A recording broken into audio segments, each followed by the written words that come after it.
So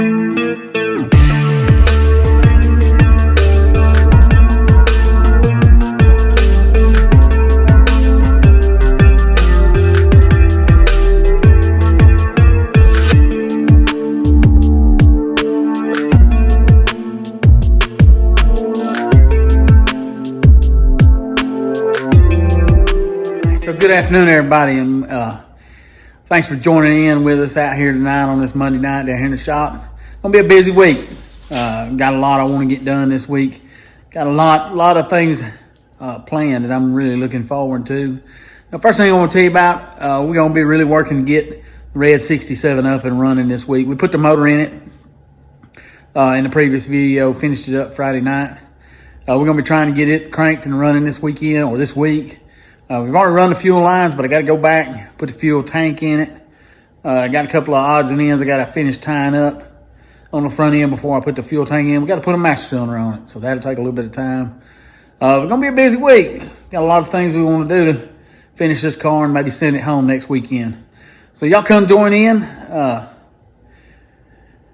me get this thing finished up. So. One thing I want to tell you about, a lot of talk on the World Wide Web out there about Bugapalooza. Bugapalooza 2023 in Chattanooga, Tennessee.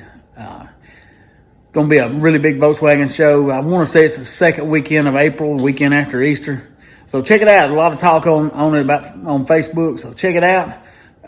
Hope to debut this car there. Stephen and his family will be joining in with us. Got a couple more cars going to join in with us. Going to try to make a really big show at Bugapalooza, so. Really looking forward to that. So let's get busy.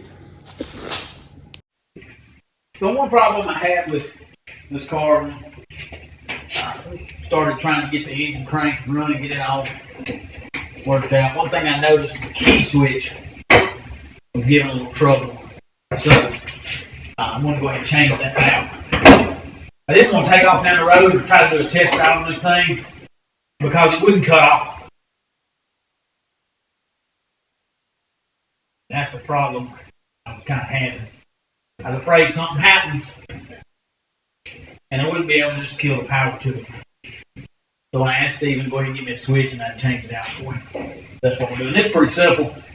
These early models, the key switch is actually mounted on the dash, not mounted in the steering column.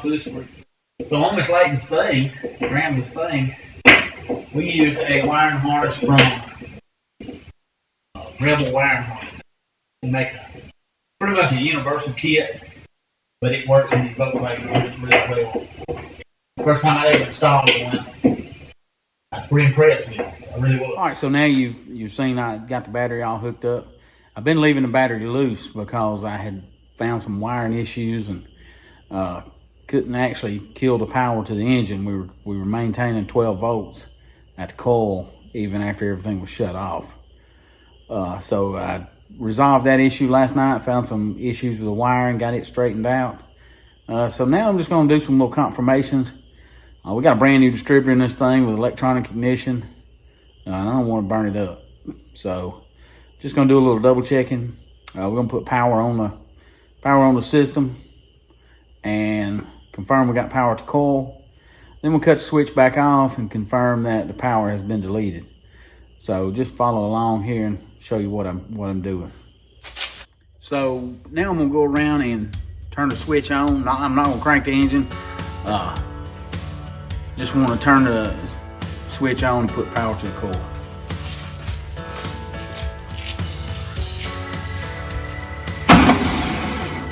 All right, so you saw the engine turn over. What I want to show you right here, I want to show you that first of all that the battery is hooked up. Okay, if you see that, you see we got power. We got 12 volts at the alternator. That's the hot wire going to the alternator. Goes directly from the battery. So now the switch is on, and let's confirm that we got power at the coil. And we do. You see the test lights on, test lights off. Test lights on, test lights off. All right, so now I'm gonna go around and cut the switch back off. All right, let's try it again. Same thing, same check. So the switch is off. There should be no power at the coil. Just as a thought, no power at the coil. No power on any lug on the coil. And again, we do have power. See that arc? That tells you there's power. I'm gonna cut it back on one more time because I'm gonna leave the battery connected. Go ahead and put the back seat in. A good friend of mine, one of the first jobs I ever had, taught me something a long time ago. If you put the positive side on when you're putting a battery in the car, if you put the positive side on first, and you ground out or something, there's no risk of shorting anything out. Then when you go to put the negative side on, if you ground out on something, there's no risk of grounding anything out. So just something to think about. You put the ground on first, then you go to the positive side and you arc out on, say this bar right here, you're gonna get some sparks. And good chance you could short something out, like the alternator, or Penny, you got a big stereo or something in here. So just be careful, pay attention.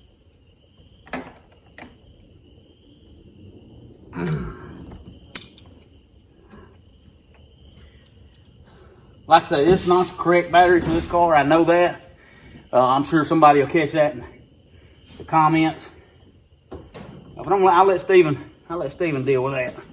So one thing, when Steven first brought me this car, I noticed that back bar right there, that lower bar right there.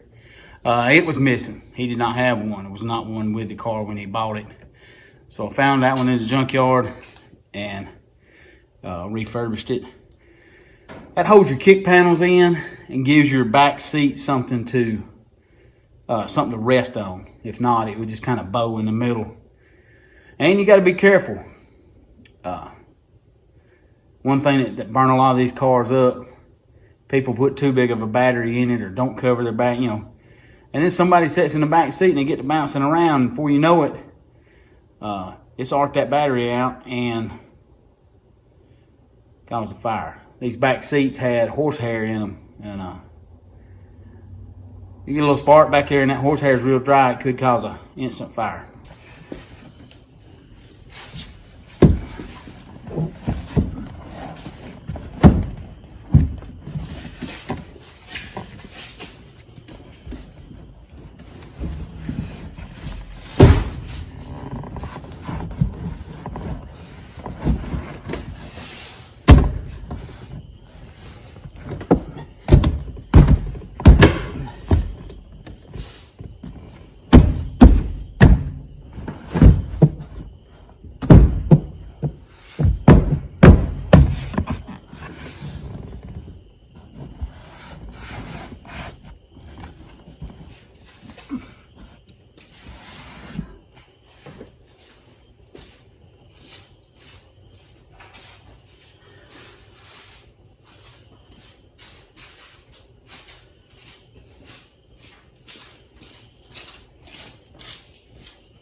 So take a look at that.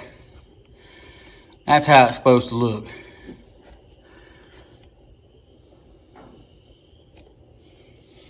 So I'm going to tell you something. Huge shout out to my buddy Steven. He did the interior in this car, and I'm going to tell you, he did a great job. He did a really, really good job. I might let him do the interior in Plan A. Probably not, but we might. But it looks really good. This is a kit bought from TMI. I'm not really sure who he purchased it from, but that's the manufacturer. Headliner, door panels, seat covers, carpet kit, seat belts. It really looks good. I'm impressed. So, good quality work by those guys. Really good job by Steven on the installation. But now you can see how that black bar, where it plays into. And that's your heater ducts down there at the lower part. So just give you a little bit better look.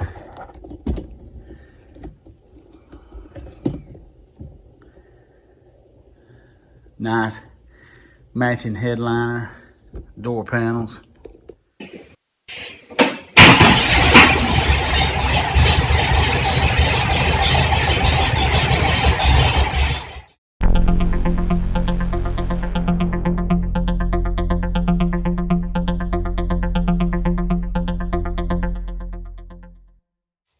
So, first shipment of Plan A parts come today.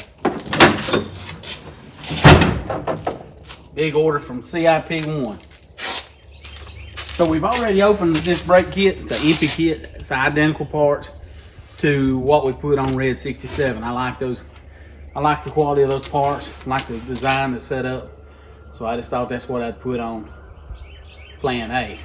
I really want to run those radar wheels, and those are 5 lug. So while we were doing all this, I just went ahead and put 5 lug hubs on Plan A. So there'll be videos of that to come. We'll be changing those parts. I don't want to rebuild the front end on it also. Still got to order the ball joints, tie rods, that sort of thing. That'll be the next phase. So first thing we got to get Plan A. We got to get started on it, but we got to finish Red 67, and we got to do some work on Shane's truck. So that's what's going to be up and coming. Try to get a lot of work done this week. It's kind of warmed up here in Alabama. Spring's in the air. Won't be long. Daylight savings time will be here. We burn the midnight oil. So I'm gonna go ahead and put these away and get on to the next box. Kind of exciting to see what's in these boxes. These are the big boxes. Can you guess what that is? What's funny is these big boxes ain't as heavy as that one box was.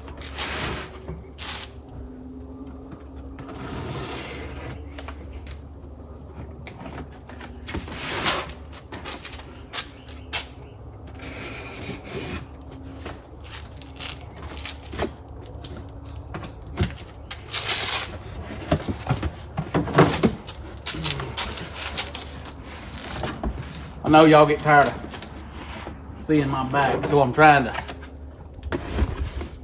turn around so you don't have to look at my back all the time.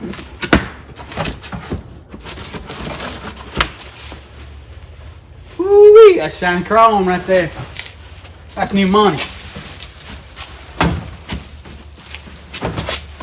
Get these up here where we can look at it.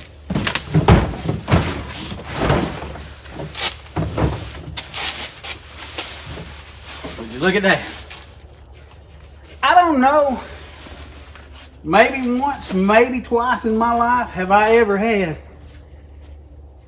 One time I had a new pair of shiny wheels. Look at that.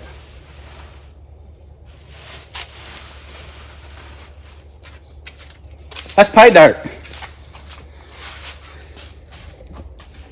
Look at that. Wow.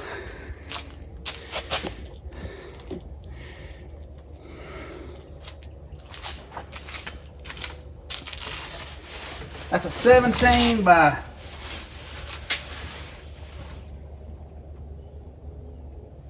want to say that's a 17 by 7. That's a good looking wheel. Saw all the new stuff we got yesterday from CIP1 parts come in for the beginning of Plan A. So I've been thinking about it all day long. Is this going to work? What's this going to look like? How am I going to do this? How am I going to do that kind of stuff? So I thought I'd pull this wheel off, just kind of get an idea of where we're going to start at. Just see what it's going to look like. Kind of get some measurements. So let's look at it right quick.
a lot of meat up on that wheel well. I'm gonna tell you, we can trim some of that off. We can trim some of that bump stop off if we have to. That ain't nothing but fun.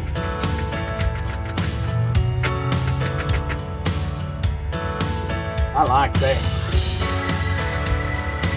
That looks good.